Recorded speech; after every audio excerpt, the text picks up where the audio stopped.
सहनाववतु सहनौ भुनक्तु सह वीर्यं करवावहै तेजस्विनावधीतमस्तु मा विद्विषावहै। ॐ शान्ति शान्ति शान्तिः। गुरुर्ब्रह्मा गुरुर्विष्णु गुरुर्देवो महेश्वरः गुरुरेव परं ब्रह्म तस्मै श्री गुरवे नमः। चिन्मयं व्यापि यत्सर्वं त्रैलोक्यं सचराचरं तत्पदं दर्शितं येन तस्मै श्री गुरवे नमः। तस्मै श्री गुरवे नमः।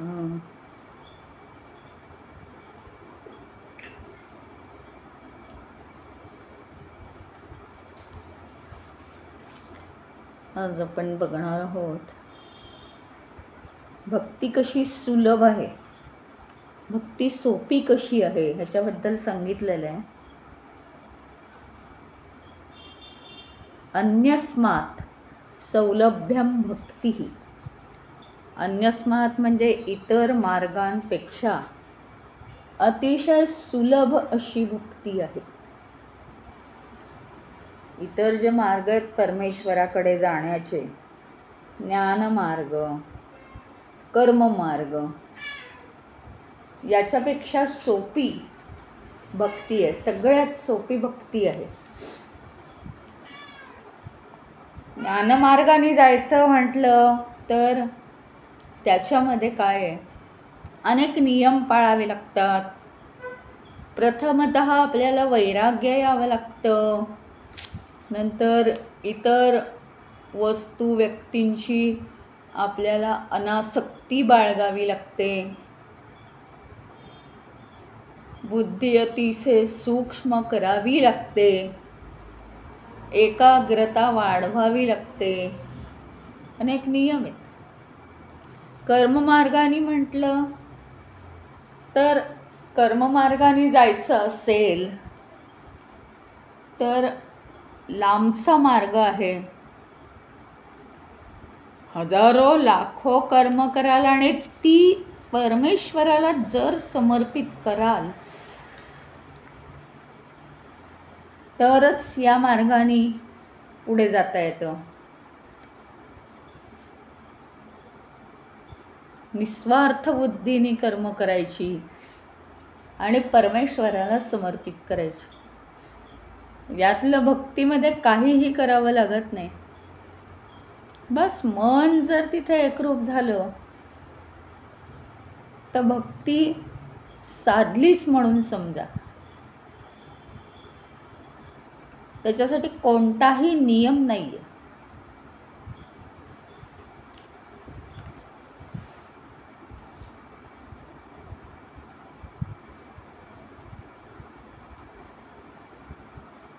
अनेक भक्तीचे प्रकार आहेत। एक म्हणजे काय तर हा सुद्धा प्रकार आहे,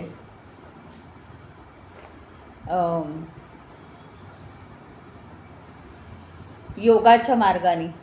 पण योगाच्या मार्गाने आपल्याला धैर्य असावं लागतं, पराक्रम करावा लागतो आणि हठयोग आहे तो, त्यात मागे हटून चालत नाही। तसं भक्तीचं नाही आहे, भक्ती खूप सहज साध्य होते।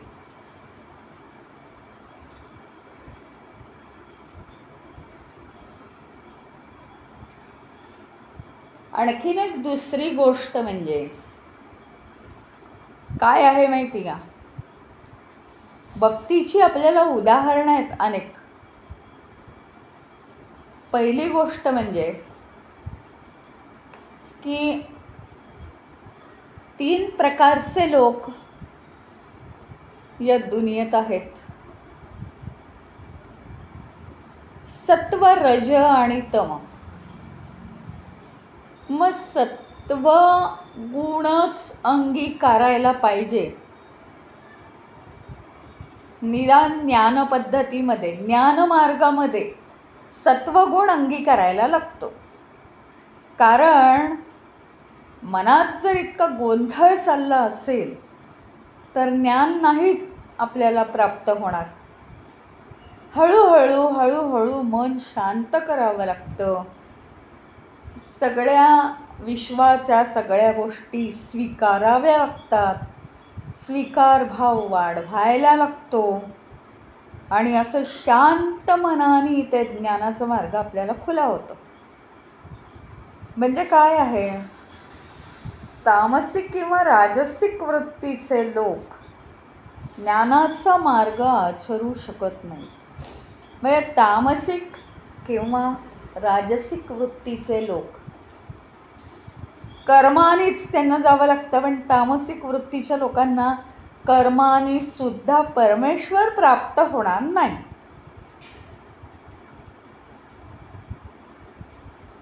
मग असे जर नियम आहेत आणि समर्पण भाव ठेवण्यासाठी परत सात्विकता आणावीच लागते. इथे भक्ती मार्गात होतंय काय माहिती का, परमेश्वराजवळ नुसती श्रद्धा ठेवून, नुसती जशी आपण आई वडिलांजवळ श्रद्धा ठेवतो की इथे माझं काम नक्की होणार, आई वडिलांचा आशीर्वाद हा नेहमीच चांगला, फुल गॅरंटी. इतर लोकही आशीर्वाद देतात, पण मुलांचं चांगलं व्हावं हे आई वडिलांचा आशीर्वाद 100% खरा होतो. अगदी त्याच्याच प्रमाणे परमेश्वर, पूर्ण परमेश्वरावर श्रद्धा ठेवली आपण तर काय होतं,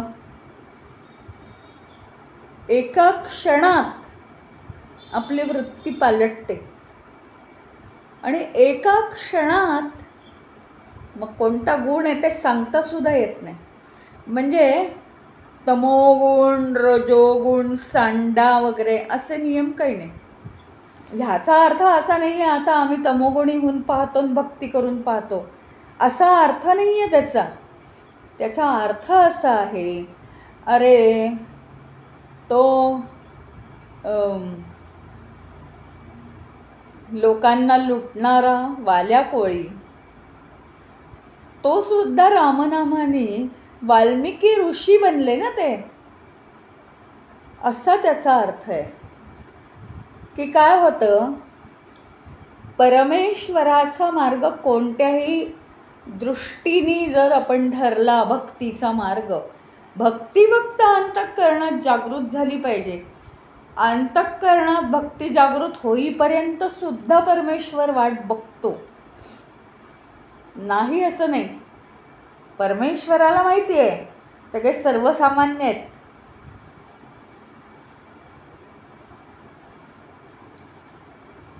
परंतु भक्ती मार्गाने जर गेलो आपण, काल सांगितल्याप्रमाणे कोणत्याही प्रकारची भक्ती असो, तिथून आपण वरवर चढतो. एकदा आपण सुरुवात केली की आपण तिथून वरवर चढायला सुरुवात होते आपोआप.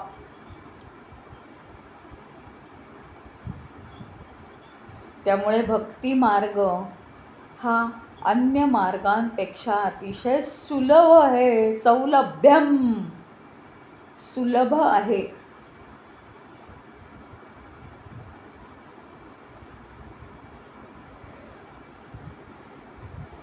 फक्त भक्ती मार्गामध्ये दिवसानुदिवस चढण असली पाहिजे. आपली श्रद्धा जास्तीत जास्त वाढवली पाहिजे. परमेश्वर नक्की आपली भक्ती वाढवणार. तळमळीने भक्ती केली पाहिजे.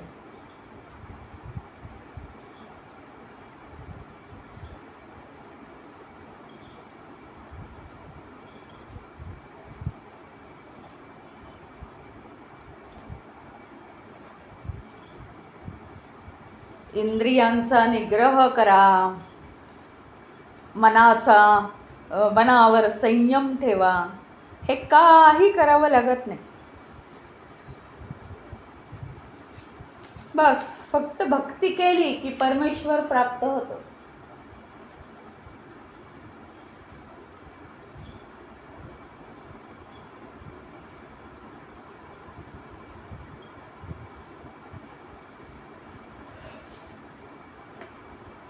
आपल्याला ज्ञान संपादन करायसाठी 6 गोष्टी लागतात.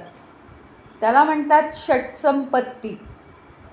6 प्रकारची संपत्ती असायला लागते. काय काय आहे ती?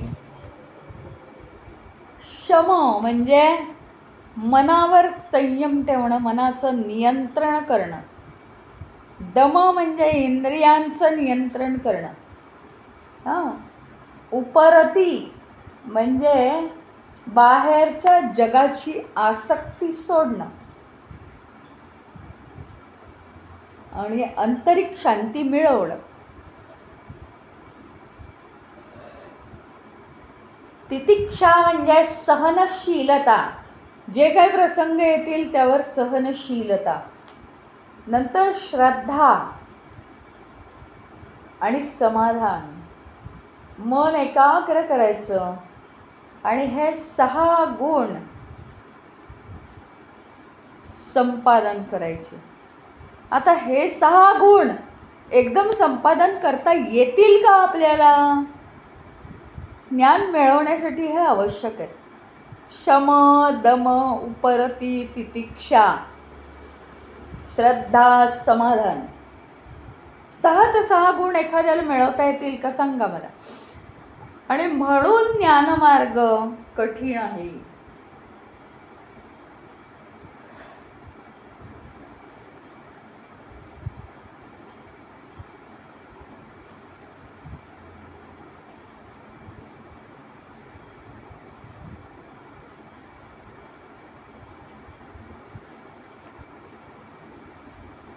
आणखीन काय काय लागतं इतर गोष्टी करायला? आता ज्ञान संपादन करायचं आहे आपल्याला.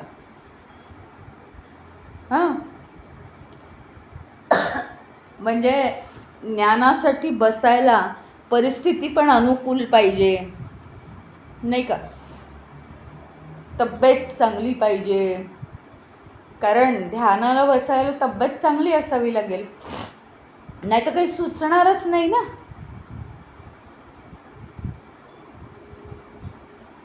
मग या इतक्या अटी आहेत ज्ञानमार्ग राखण्यासाठी. तर सोपं आहे का ते? तर अजिबात नाही. पण तुमची तब्येत कशी असू दे, काहीही असू दे, आरामात तुम्ही लोळत आहात, तेव्हा परमेश्वराचं जरी चिंतन केलं तरीसुद्धा परमेश्वर धावून येऊ शकतो. इतकं सहज शक्य आहे.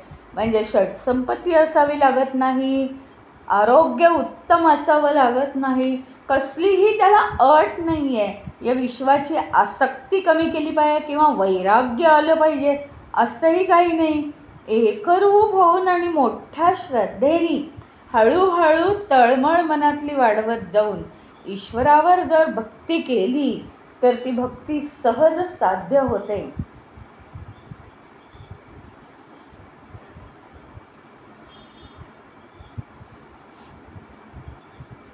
कर्मयोग करायचा आहे.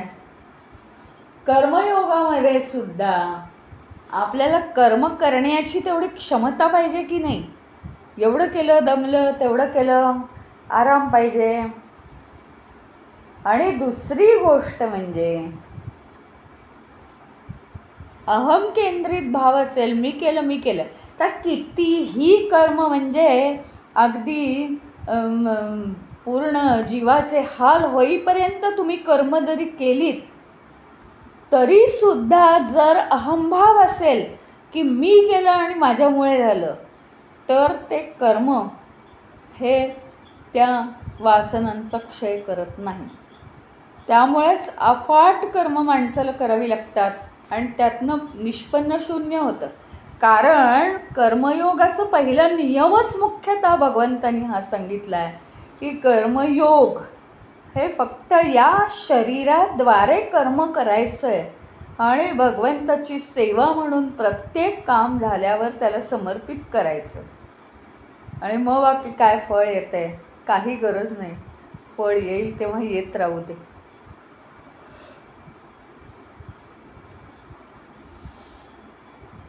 कर्ममार्गामध्ये पात्रता असावी लागते, तब्येत चांगली असावी लागते. आणि दुसरी गोष्ट, अहंकेंद्रित भाव असता कामा नये, निस्वार्थ भावना पाहिजे. कामामध्ये सतत गुंतून राहणं आणि परमेश्वराला पूर्णपणे समर्पित होणं हे कर्ममार्गाची वैशिष्ट्य आहेत. त्याच्यामुळे सगळ्या मार्गांमध्ये भगवत भक्तीला असे कोणतेही नियम नाहीत. बसलं आणि भक्ती सुरू केली की झालं, भक्ती सुरू होते लगेच आणि त्याची फळं लगेच मिळायला लागतात. भक्ती म्हणजे काय आहे? फक्त श्रद्धा आणि जबरदस्त ईश्वरावर प्रेम म्हणजे भक्ती आहे, बाकी काही नाहीच आहे. त्याला काय अट असणार आहे? प्रेमाला कोणती अट असते का मुळी?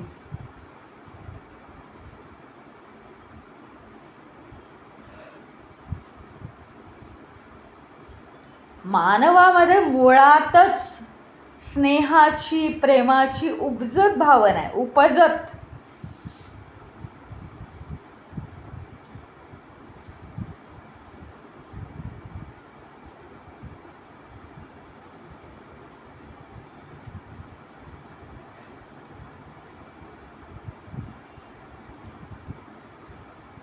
त्याच्यामुळे काय आहे, आपण सहज परमेश्वरावर प्रेम करू शकतो, कुठल्याही गुणांची आवश्यकता नाही. अशी ही भक्ती आपोआप आपल्याला साध्य होते.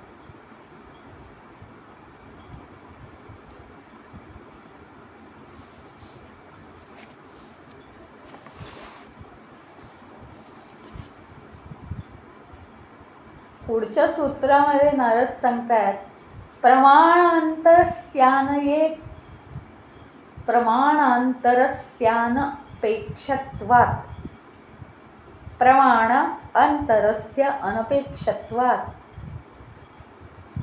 स्वयं प्रमाणत्वात्.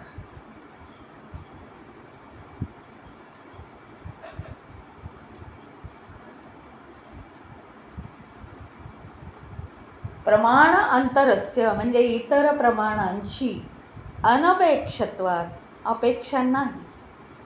हे आहे मग हे तुला ज्ञान प्राप्त झालंय, हो ना, परमेश्वराचं ज्ञान प्राप्त झालंय, मग आता बघतो, मग परमेश्वर परीक्षा घेतो, आसक्ती आहे का, अहंभाव आहे का, हे आहे का, ते आहे का.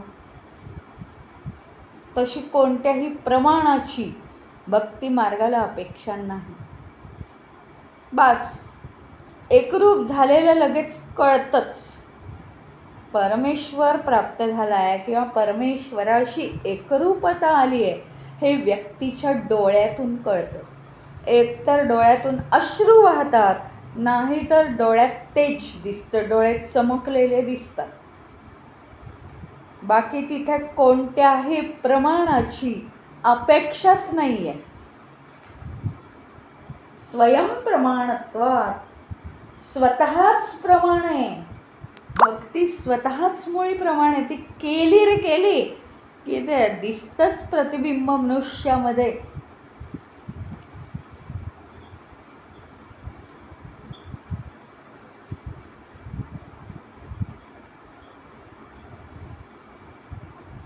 सगळे जे मार्ग आहेत परमेश्वराकडे नेणारे, त्याच्यात भक्ती अतिशय सोपी. म्हणजे काय, त्याला काहीही सिद्ध करायला दुसऱ्या प्रमाणाची आवश्यकताच नाही आहे. ते केल्याबरोबर त्या अंगात भक्ती उतरते. ती भक्ती स्वतःच प्रमाण आहे.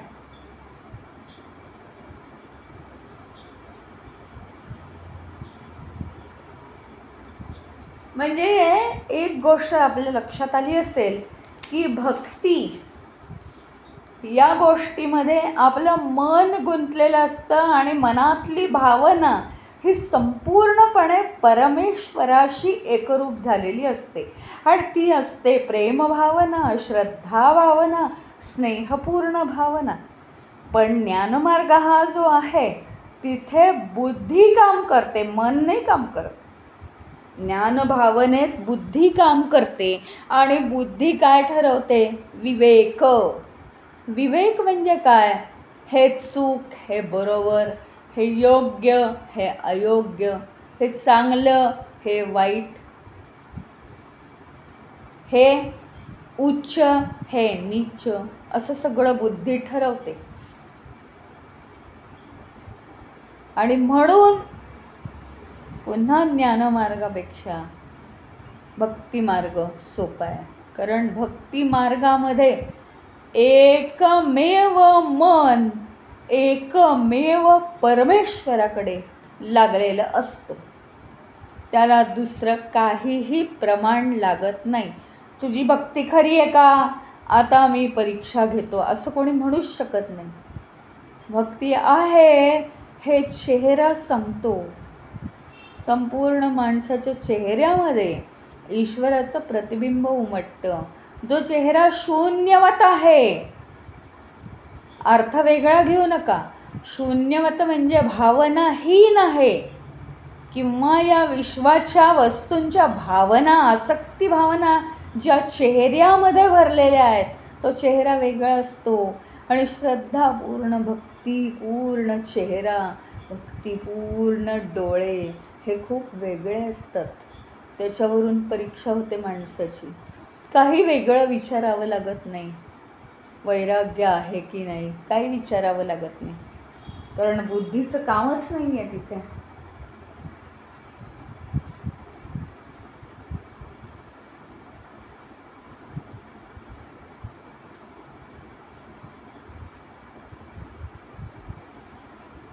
ज्यावेळी आपण भक्ती करतो, तुला वैराग्य आलंय का विचारावं नाही लागत. त्याचं कारण आहे. किंवा ज्ञानमार्गाने जो जाणार असतो त्याला आत्मपरीक्षण करावं लागतं. मला खरंच वैराग्य आलं आहे का? त्याला आत्मपरीक्षण करावं लागतं. वेगवेगळ्या गोष्टींना ताडून. पण भक्ती मार्ग आचरला की इतकं परफेक्ट साधन आहे ते भक्ती मार्ग हे, की दुसरं काही करावं नाही लागत. आवश्यक त्या गोष्टी होऊन जातात हातून. आणि त्याचं काही आपल्याला आत्मकेंद्रित भाव नसतोच, कारण पूर्णपणे ईश्वराशी समर्पित असतो आपण. म्हणून आपल्याला वैराग्य हे मुद्दाम आणावं लागत नाही. ॲटोमॅटिकली सगळ्यातलं लक्ष कमी होतं, पण आवश्यक तेवढं लक्ष मात्र सगळ्यामध्ये राहतं आपलं. ज्ञानमार्गामध्ये तुम्हाला चोखाळावं लागेल सारखं. मला वैराग्य आलं आहे का? मग वैराग्य आलं ना तर कधी कधी दुसरं टोक गाठलं जातं. पार अगदी खाण्यापिण्यापर्यंत वैराग्य. असे करतात लोक. गरज नसताना मग ते हिमालयात जातात की इथे माझं लक्ष नाही लागत आहे तर मी आता हिमालयात जातो. पण तसं नसतं भक्ती मार्गाचं. त्या गोपी घरातली कामं करून सुद्धा श्रीकृष्णाकडे आपली भक्ती लावून बसल्या होत्या ना. ज्ञानमार्गी काय असतो? फक्त ज्ञान, आणि तो केवळ बुद्धीच्या बळावरच चाललेला असतो पुढे. त्याच्यामुळे एखाद वेळेस तो एक्स्ट्रीमला जाऊन चुकू शकतो. पण भक्तिमार्गी काय असतो की तो पूर्णपणे परमेश्वरावरच अवलंबून असतो. आणि भगवंतांनी तर गॅरंटीज दिली आहे ना, तू फक्त माझा भक्त होऊन बघ, मला तू एकरूप हो, माझ्यामध्ये तू समाविष्ट हो, मी तुझा योगक्षेम चालवतो. म्हणजे तू कुठेही चुकणार नाही आहेस जीवनात. जीवनात तू कुठेच चुकणार नाहीयेस.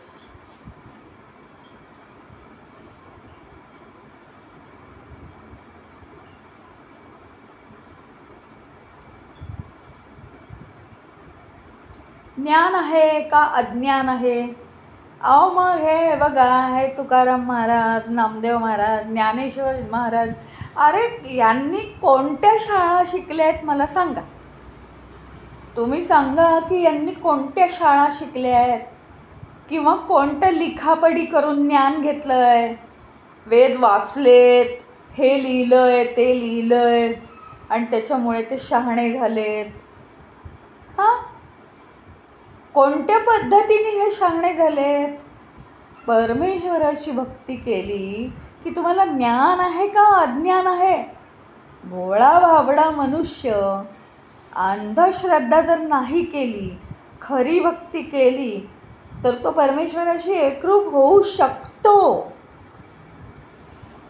त्याला काही ज्ञान हवं किंवा अज्ञान नकोच असं काहीही लागत नाही. जनाबाई, मीराबाई, सांगा ना तुम्ही मला कोणत्या शाळा शिकल्यात ते? किती संत होऊन गेलेत? सावतामाळी, किती म्हणजे किती नावं घ्यायची त्यांची. त्यांनी कोणत्या शाळा शिकल्यात आणि कोणतं ज्ञान, कोणतं त्यांना अक्षर ओळख होती की कोणतं काय होतं का काय झालं. पण तरीसुद्धा ज्ञान अज्ञानाची गरजच नाही आहे ना. म्हणजे भक्तीला कोणत्याही गोष्टीची अपेक्षा नाही आहे.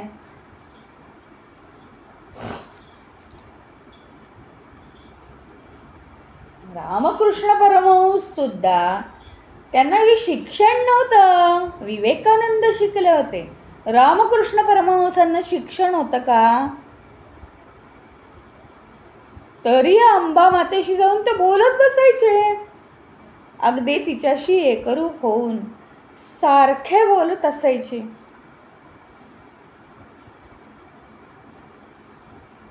इतकं परमस्वरूपाचं प्रेम होतं.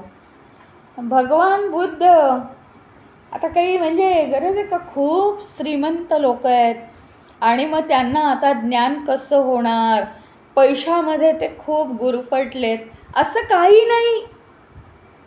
एखाद्या गर्भश्रीमंत माणसाला सुद्धा समजा योगायोगाने एखादी अडचण आली, आता परमेश्वर तुझ्याशिवाय कोणी काम करणार नाही, तिथून त्याची भक्ती साधना सुरू होईल. आणि भगवान बुद्धांचं उदाहरण घेतलं तर त्यांनी ते राजघराणं सोडलं. तिथून ते सिंहासनावरून वनात येऊन बसलेत. राजा जनक घेतला तर तो तर सर्वश्रेष्ठच, त्यांनी राज्यसुद्धा सोडलं नाही. तिथे राहून राज्य करणं सोपी गोष्ट आहे, तोंडची गोष्ट नाही आहे. राज्य करून तो संपूर्ण विदेही अवस्थेत होता. म्हणजे देहात राहून सगळी कर्म करून, आणि तरी तो भगवंताबरोबरच होता. काय नाही होत, भक्तीला काही लागत नाही. गरीब श्रीमंत लागत नाही, आमचं पोट भरतंय का, आम्ही भक्ती कशी करणार, नाही लागत. ज्ञान अज्ञान काही नाही लागत, काही लागत नाही त्याला. बुद्धी लागत नाही. शबरी शाळा शिकली आहे? काहीच नाही, वनात राहिली ती. आणि इतके वर्ष, आणि कशाची गरज नसते. श्रीराम इथे येणार आहेत म्हटल्यावर ते मत्तंग ऋषी, त्यांचे शिष्य सगळे निघून गेल्यावर ती एकटी सुद्धा असंच इथं श्रीराम येणार म्हणून तो आश्रम झाडून पुसून स्वच्छ ठेवून श्रीराम नामात रंगून जाऊन एकटीच्या एकटी तिथे राहिली वनात. काय हिम्मत म्हणजे हिम्मत करावीच लागली नाही ना तिला. सतत श्रीरामांबरोबर होती. आणि जेव्हा श्रीरामांनी तिचा उद्धार केला तेव्हा तिने प्राण सोडला. त्यांना सांगितलं, मला आता अनुज्ञा द्या. म्हातारी जखड म्हातारी झाली होती आणि आपला प्राण जाणार म्हणून काय रडत होती. किती भक्ती, म्हणजे ती शबरीची बोरं माहितीच आहेत तुम्हाला. श्रीराम आले, अरे एक एक बोर चाखून पाहिलं, आता माझं हे जीवन उद्धारित होणार आहे. म्हणून तिने एक एक बोर चाखून, आंबट नको बाई परमेश्वराला, आंबट नको. केवढी भक्ती, म्हणजे काही लागतं का त्याला? काय भीती वाटते का माझा जीव जाणार, आता मी या देहात राहणार नाही, परमेश्वर माझा उद्धार करणार आहे. एवढा आनंद तिला झाला. काय होतं तिच्याकडे ज्ञान? संपूर्ण विश्वातला 1% ज्ञान तिच्याकडे नव्हतं.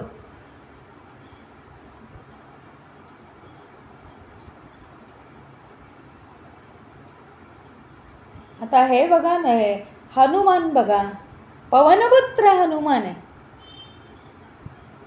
मग काय होतीच ना श्रीरामाची भक्ती. हा विभीषण हा राक्षस कुळातला आहे. राक्षस कुळातला विभीषण, त्याची श्रीरामावर श्रद्धा कशी बसली? म्हणजे लागतं आहे का भक्ती करायला? काही लागते का सांगा तुम्ही मला? काही लागत नाही. मनात प्रेम आलं, श्रद्धा आली, बास, काही फरक पडत नाही कशात. इतकी सोपी आहे भक्ती, इतकी सोपी आहे. ज्ञान मात्र मिळणार नाही तुम्हाला. ज्ञानासाठी कष्ट आहेत. वैराग्य आणा, 12 वर्ष तप करा, काहीही करा, शून्यवत झालं पाहिजे. वैराग्य आलं म्हणजे आलंच पाहिजे. आसक्ती नाही म्हणजे नाहीच पाहिजे. होते का मला अजून आसक्ती? नाही जमणार, जमणार नाही.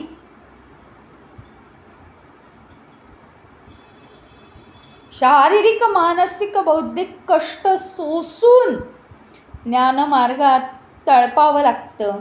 तेव्हा कुठे ज्ञान आपल्याला मिळतं.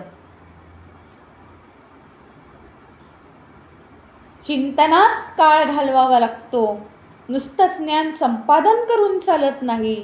म्हणजे ज्ञान ही काही एवढी सोपी गोष्ट नाही आहे.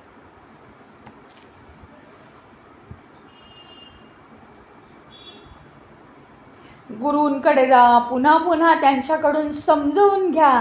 गुरुवर सुद्धा श्रद्धा असली तर ठीक आहे, गुरु काय सांगतात, नाहीतर समजत नाही. आणि ज्ञानमार्ग तर चोखाळला आहे, मागे जाता येत नाही आणि पुढे गाडी सरकत नाही. ट्रॅफिकमध्ये जाम होऊन बसली आहे गाडी. असा हा ज्ञानमार्ग असतो. सोपा नाही आहे तो. एकांतवास पाहिजे.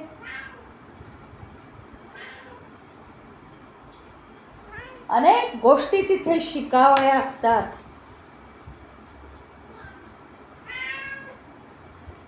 धैर्य असावं लागतं अंगात. आणि पुन्हा पुन्हा एकाग्रता निर्माण करावी लागते. आणि अत्यंत योग्य मार्गाने ते ज्ञान सूक्ष्म रीतीने, बुद्धीच्या साह्याने, बुद्धीच्या पलीकडे जाऊन स्वतः अलिप्त होणं म्हणजे काय हे शिकून. ज्ञानमार्ग सोपा नाही आहे.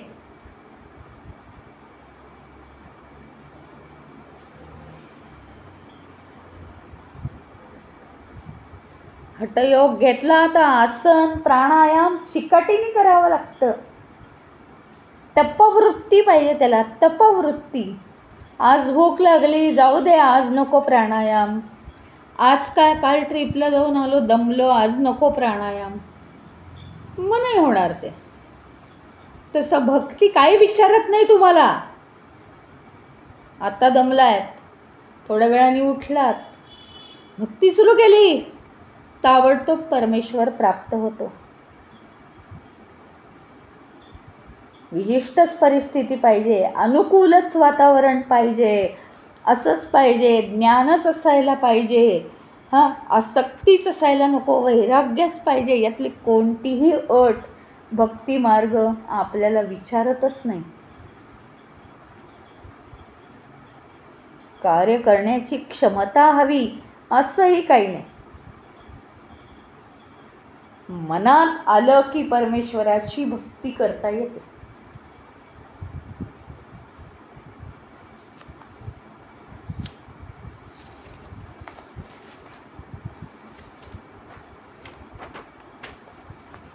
पुढच्या सूत्रामध्ये नारद म्हणतात, शांती रूपात परमानंद रूपाच्य. म्हणजे ती कशी आहे? ती शांती स्वरूप आहे. म्हणजे भक्ती करायला लागलं की मनुष्य ॲटोमॅटिकली शांत शांत शांत होत जातो. म्हणजे काय, कोणीतरी काहीतरी बोललं, अरे असा का बोलला हा, म्हणजे तरी बोललो नाही आपण, तरी मनातनं काहीतरी एकदम धसका बसतो, काहीतरी होतं आपल्याला, धक्का बसतो. भक्ती करायला लागल्यावर मनुष्य शांतच राहतो, कारण परमेश्वराच्या साथीने तो राहत असतो. शांत स्वरूप आहे भक्ती. आणि दुसरी गोष्ट म्हणजे भक्ती आनंद स्वरूप आहे. आनंद स्वरूप असल्यामुळेच ती सुलभ आहे. त्याचं कारण माणसाचं खरं स्वरूप आनंद स्वरूप, खरं स्वरूप प्रेम स्वरूप. मनुष्य मुळात प्रेम करू शकतो. प्रेम, वस्तूंवर प्रेम, व्यक्तींवर प्रेम, तसाच तो परमेश्वरावर प्रेम. मनुष्य हा मुळात काय आहे? आनंद स्वरूप. त्याचप्रमाणे प्रेमस्वरूप आहे. तो मुळातच प्रेमस्वरूप आहे, कारण तो चैतन्य रूप आहे. चैतन्य हे प्रेमस्वरूप आहे, म्हणून मनुष्य प्रेमस्वरूप आहे. आता तो प्रेमस्वरूप असल्यावर ज्ञानमार्गाने जाताना कोरडं कोरडं कोरडं गेलं की त्या प्रेमाला सोडलं जातं आणि ज्ञानमार्गाच्या गोष्टींकडे लक्ष दिलं जातं. त्याच्यामुळे आणखीन जरा कठीणच होऊन बसतं. आपल्या मनामध्ये सोज्वळता असायला हवी. आपल्या मनामध्ये सोज्वळता असायला हवी. तुम्ही ज्ञानमार्गाने जा, कर्ममार्गाने जा की भक्तिमार्गाने जा. कर्ममार्गाने जाताना शारीरिक कष्ट होतात, मानसिक अहंकार सुटतो आणि याच्यात आपण ते हे विसरून जातो, सोज्वळता. ज्ञानमार्गामध्ये ते ज्ञान काही केलं मिळत नाही. आज आपल्याला आसक्ती सोडावी लागते, वैराग्य आणायचं असतं आणि ते ज्ञान कसं आहे हे सूक्ष्मतेने समजावून घ्यायचं असतं. या सगळ्या भानगडींमध्ये आपण सोज्वळता विसरून जातो, कोरडे होतो. भक्तिमार्गामध्ये सोज्वळता ही आपसूक आपल्या मनामध्ये राहतेच आणि त्याच्यामुळे भक्तिमार्ग सुलभ आहे. तो आपला मूळ स्वभाव आहे, तो सुटत नाही भक्तिमार्गामध्ये. उलट त्याची साथ मिळाल्यामुळे भक्ती करणं सोपं जातं.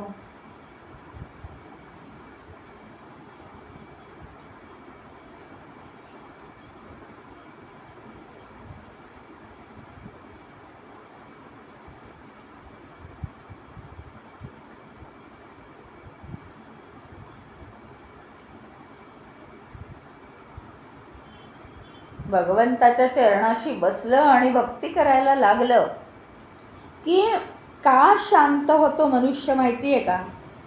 आपण का बरं अशांत असतो?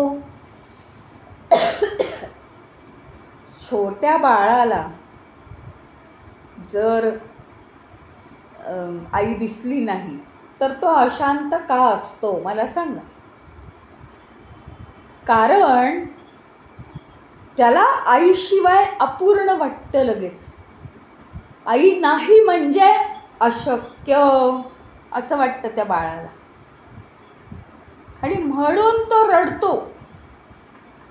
आपण काय आहे, आपण थोडे समजदार आहोत, रडत नाही, पण अशांती हीच तर रडणं आहे मुळी.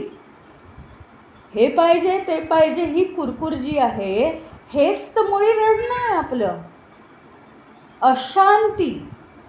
मग शांत का वाटतं भक्तीने? कारण परमेश्वर चरणांवर आपण डोकं ठेवलं की आपण काय होतो? परमेश्वराचं परिपूर्णत्व आपल्यामध्ये येतं आणि आता मी परिपूर्ण आहे अशा विचाराने मला शांती लाभते, खूप शांत होतं. म्हणून भक्ती हीच मुळात शांती आहे, शांती स्वरूप आहे भक्ती.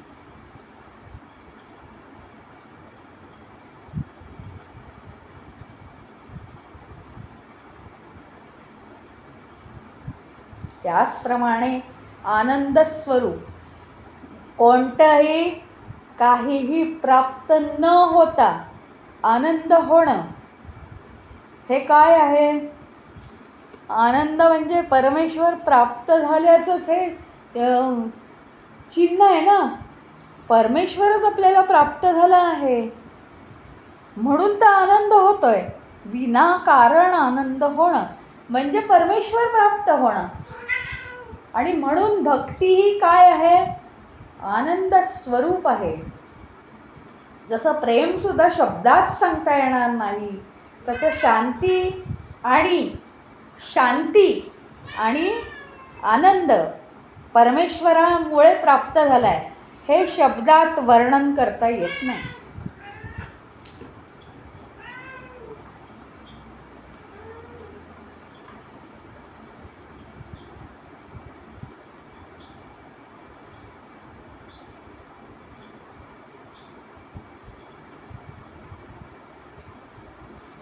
ॲक्च्युली वैशिष्ट्य काय आहे या भक्तीचं माहिती का? आपल्याला जरी एखादी दुःखमय घटना घडली असेल तरी सुद्धा त्याच्यात काही डाऊट नाही, एक मनुष्याचा देह आहे ना आणि मनुष्याचं मन आहे ना, तर त्या दुःखाने एक दुःख होतं, म्हणजे दुःखद घटनेनी दुःख होतं, पण ते फार काळ का नाही टिकत? कारण माझ्यावर दुःखाच्या घटनेचा प्रभाव नाही आहे. काय आहे? या संपूर्ण सृष्टीचा जो माझ्यावर प्रभाव आहे मायेचा, तो मायेचा प्रभाव नाही आहे. भक्ती केल्यामुळे परमेश्वराच्या कृपेचा प्रभाव असल्यामुळे दुःख होतं, पण ते फारच थोड्या कालावधीत त्याच्यावर परमेश्वराच्या प्रेमाचं आवरण पडतं, एक समज येऊन जाते. म्हणजे दुःख होणार, दुःखद घटनांनी दुःख, सुखद घटनांनी सुख, पण त्यामध्ये आपण फार काळ अडकत नाही, आपण सहजपणे त्यातनं बाहेर येतो. हा परमेश्वराच्या कृपेचा प्रभाव असतो. ही परमेश्वराची कृपा संपादन करण्यासाठी आपण काय केलं पाहिजे? तर आपण कायम भक्ती साधनेत राहिलं पाहिजे. कारण भक्ती साधना ही आपल्या आयुष्याची बेगमी आहे. नंतर ज्यावेळी वय झालेलं असतं आणि दुःखद घटनांना आपण तोंड देऊ शकत नाही किंवा शरीराची कमतरता, मनाची कमतरता या गोष्टींना आपण फेस करू शकत नाही, त्यावेळी विहीर खोदण्यात अर्थ नाही आहे ना. तहान लागल्यावर विहीर खोदून काहीच उपयोग नाही. त्यावेळी आपली सगळी ही तयारी पाहिजे. म्हणून आपण आजच्या या दिवसापासून परमेश्वराची भक्ती करत गेलं पाहिजे.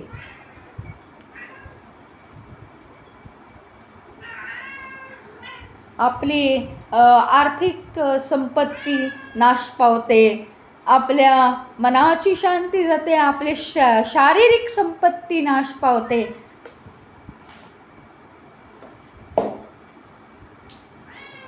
आपली मनाची शांती निघून जाते. त्यावेळी केवळ परमेश्वराची कृपा आपल्याला प्राप्त झालेली असली तर आपल्याला सोपं जातं.